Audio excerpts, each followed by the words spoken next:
pretty generic in a sense. Okay, next point.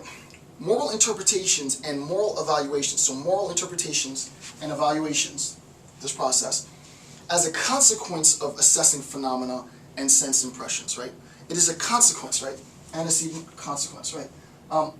What ends up happening, it's an if-then. If it's the case that we want to make sense of moral evaluations, and this would be like probably a truly hybridized account between biology, and this would be actually really good research contemporarily. So for those of you who are interested in medical ethics and or sort of biological ethics, this would be really good research contemporarily, like heavy science-based research that's informed by philosophy, whereas Nietzsche did heavy philosophy, probably informed by what is now antiquated, biology and science. At the time, it was cutting-edge stuff, but it really would be interesting to see the role, biologically speaking, that sense impressions play to the sort of the way that sense impressions color, if you will, our understanding of the world, and then the moral evaluations that we apply to those respective sense impressions, right? So really the biological basis, if you will, of morality. I'm sure tons of people are doing research. This has to be a hot topic. I'm not a scientist, physical scientist, but this has to be, I would imagine this contemporarily has to be a hot button issue, because one is going to be very controversial. I personally do believe that there has to be some biological connection to morality. What that must look like would be very interesting to see. And furthermore, the scientists would have to make distinctions between, as Nietzsche does, sort of the sense reception of sort of mundane, inanimate, static objects, and the fact that I don't view or have any desire to cast moral evaluations, moral interpretations, moral judgments on these objects. And there are some phenomena, some sense perceptions that I do cast moral judgments on. The reason why I say it'll be very interesting, biologically speaking, is because, and now the more I think about this really actually is very interesting, because, and I don't think I'm giving anything away because I don't remember that Nietzsche says this in the text, but there is a sense in which morality becomes a social phenomenon, right? If I were to exist, basically, not having, I can't even really say I could exist outside of society. That can't happen. My own existence is contingent on a social setting. But if I were to exist in an instance where I never saw the performance of some particular action, I see that action for the first time, and I immediately, the action evokes a sensation in me, a feeling inside of me. Not necessarily good or bad, that action is evil, but it produces in me the effect, the biological need, if you will, to cast judgment on that. I think that's phenomenally fruitful research, right? Because we've all had this experience where it's like, this is the first time that I saw this particular thing happen. Notions, and to a lesser sense, of etiquette, right? Etiquette might also be sort of a segue. It didn't seem like it was proper for you to do X, whatever X might be. And the question then becomes, why does it feel like it was improper for me to do X? Well, it caused me to be discomforted by the act, right? There was some type of physical, either very intense or very subtle response that I had to perceiving some act or experiencing some act, which caused me almost biologically to cast judgment on it. And I think that is, yeah, that would be really interesting. It'd be an interesting research. I don't know how scientists would approach that. I'm sure it would be some sort of, nanotech assessment. But yeah, I think it would be cool.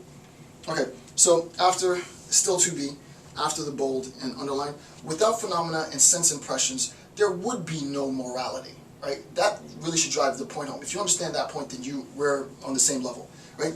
Without phenomena and sense impressions, there is no morality, right? Nietzsche's a genius. He really is. This is a combination of note 258 and 260. He doesn't say it explicitly, but you read note 258, Read note 260, combine them, and you get that, right? Morality is inextricably bound. Morality is inextricably bound to sort of this biological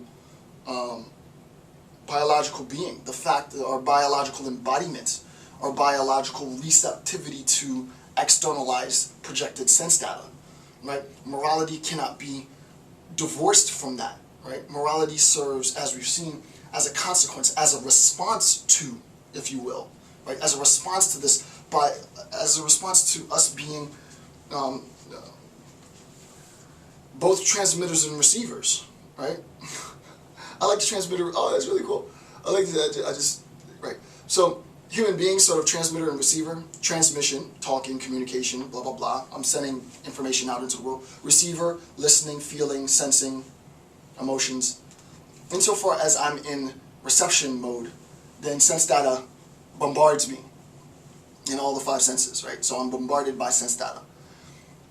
I internalize that sense data in a Kantian sense, if you will. I make sense of that sense data, and then I transmit a moral evaluation to describe and color and characterize the significance of that sense data, right? And that process, and this is the point, right? That process, the cyclical process, collapses if we get rid of the sense data. So that you just cannot talk about, for Nietzsche, and I absolutely agree with him, you cannot talk about moral evaluations independent to sense data. This does not exist for Nietzsche. You have to have the combination of both sense data and moral evaluation. So yeah, definitely want to hear more from the science community as far as contemporary research on that. It's just really cool work. Next, note 263. Nietzsche says, quote, "To see him, to demonstrate the problem of morality, that seems to me the new principal task. I deny that it has been done in previous moral philosophy." I just want to put that in context to see exactly, what is that note 263? Because I don't remember exactly where he was going with that. 263. Okay. The problem, right, okay, that's the whole note.